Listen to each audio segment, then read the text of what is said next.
You'd expect a prequel to be lesser than what it's prequeling, in order to draw attention to itself as more of an entry route into a franchise rather than an alternative view, like a compliment rather than a refresher. Part 1 of Ghost in the Shell Arise is the latter, of course. Here we see a much younger Major working for the military, as she meets younger versions of some of the soon-to-be Section 9 team while she investigates the murder of a military officer. This doesn't see itself as an origin story. Thank goodness, I've had enough of those, but rather a usual Ghost in the Shell style cybercrime from a more energetic perspective. Arise embraces its youthfulness by relying on action and thrills, rather than the more mature route of mystery and crime.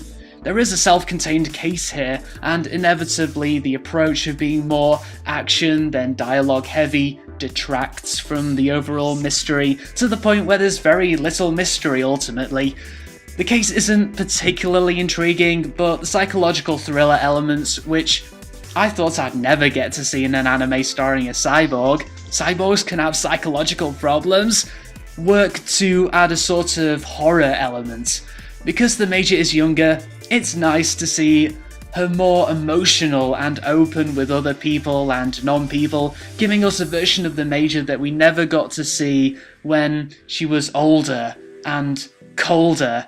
She ditches the purple for dark blue and blood red, which gives her a more rebellious feel, and that's cool because now she seems more human.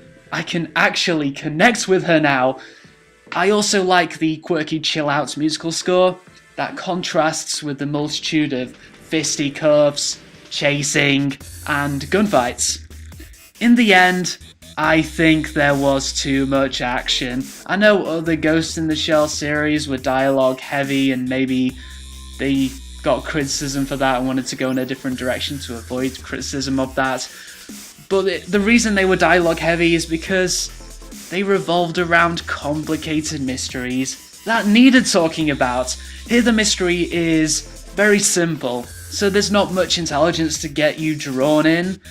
But if you like your anime to be action sequence after action sequence, then it's above average entertainment that never gets annoying. I am looking forward to seeing the rest of the series. 3 stars out of 5.